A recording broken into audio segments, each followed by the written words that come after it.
ఇల్లంతా నిశ్శబ్ద వాతావరణం. ఎవరిని కదిలించినా ఉప్పెనలా పొంగుకొస్తున్న దుఃఖం. రమ్య జ్ఞాపకాలు వారిని అతలాకుతలం చేస్తున్నాయి. తమ కుటుంబాన్ని ఛిద్రం చేసిన నిందితులను కఠినంగా శిక్షించాలని రమ్య తల్లి వేడుకుంటున్నారు.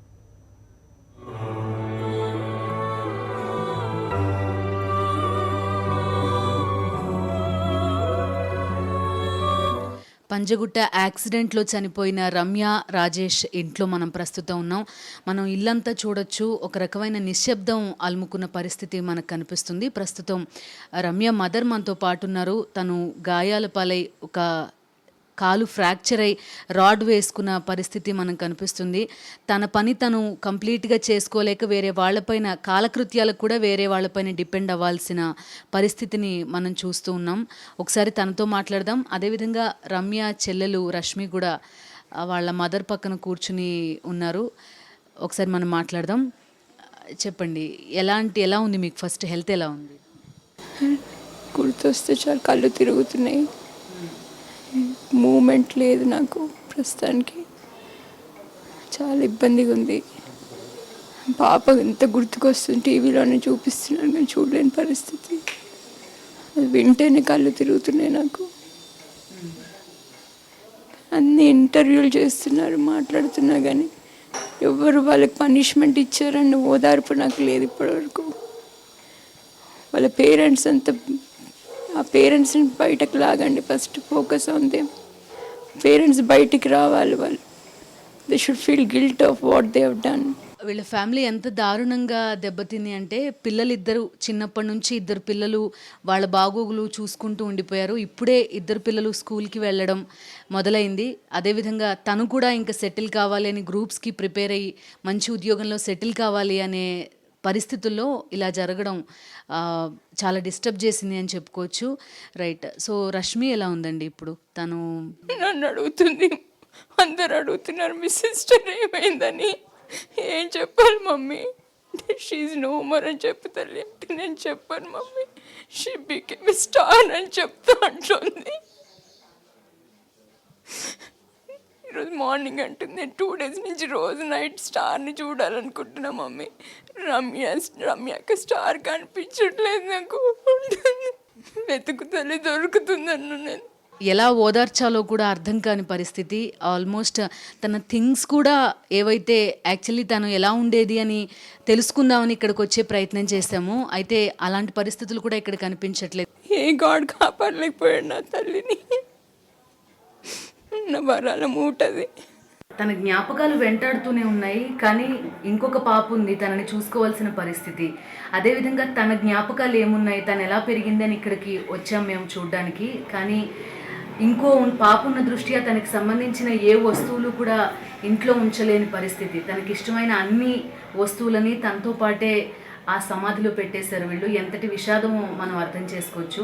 అసలు ఆ యాక్సిడెంట్ ఎలా జరిగింది, రెండు ఎదురెదురు రోడ్ల మీద వస్తున్నది అనేది కూడా ఒక క్వశ్చన్ ఉంది.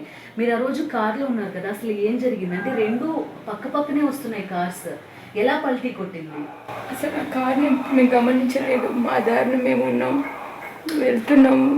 యాజ్ యూజువల్ ఎప్పుడు రమ్య ఏదో ఒకటి క్వశ్చన్స్ అడుగుతుంది, నాలెడ్జబుల్ థింగ్, ఏదో నాలెడ్జ్ గెయిన్ చేయాలి చెప్పమంటుంది కార్లో కూర్చునేసి. ఆ రోజు కూడా అలాగే చెప్తున్నా నేను రిలీజియన్స్ గురించి. బోర్డు చూసాను రంజాన్ది అని.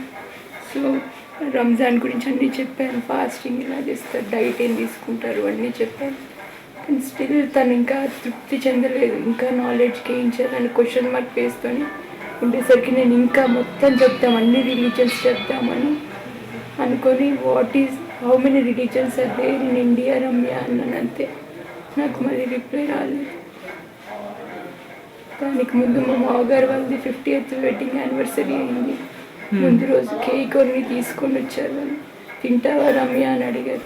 అంటే నేనున్న ఇంటికి వెళ్ళాక వాళ్ళ సిస్టర్ అందరు బ్రదర్ ఉన్నాను కదా, అందరు కలిసి తింటారులే అని అన్నము అన్ని ఫుడ్ అంతా క్యారీ చేశాను నేను కార్లో. మా ఫాదర్ ఇంట్లో షుగర్ పేషెంట్ అని, అతని పాపం అక్కడ కారు సైడ్కి తీసుకున్నాము. మీరు తినండి, తిన్నాక బయలుదేరుదాము, టైం పడుతుంది అంటే లేదు. మా చిన్న మరిది గారు అన్నారు ఇంటికి వెళ్ళిపోదాం అందరూ అక్కడే తిందామన్నారు. మాట్లాడుతూ ఏమైనా అందరూ అన్కాన్షియస్. మళ్ళీ కార్లో నుంచి తీసి రోడ్డు మీద కూర్చోబెట్టాక నాకు స్పృహ వచ్చింది. అప్పుడు కొంచెం వెనకాల తిరిగి చూస్తున్నా మరిది గారు ఇలా పడిపోయి ఉన్నారు. రమ్య నోరు చేతిలో ఇలా ఎత్తుకొని ఉన్నారు. కళ్ళు అసలు తెరవడానికి లేదు, ఇట్లా మొత్తం బ్లీడ్ అవుతోంది. మాట్లాడుతుంటే గాజు పెంకులు లోపలంతా కస్ కస్ కస్ కస్. ఇప్పటికి అన్కాన్షియస్ అవుతున్నాను. వెంటనే ఫోన్లు చేసాము, 2-3 ఫోన్లు చుట్టాలకి. యాక్సిడెంట్ అయింది ఇట్లా అడిగారు. 108 వాళ్ళు ఏ హాస్పిటల్ షిఫ్ట్ చేయాలి, నేను యశోద అంటే యశోదకి షిఫ్ట్ చేయాలన్నాను. నాకు అసలు కాన్షియస్ రమ్య తల్లి ఎప్పుడు అనేది మమ్మీ నేను నీకోసమే పుట్టాను, నీకోసమే పుట్టానని. మార్నింగ్ లేస్తూనే ఫస్ట్ కళ్ళు తెచ్చి నా మొహమే చూసేది.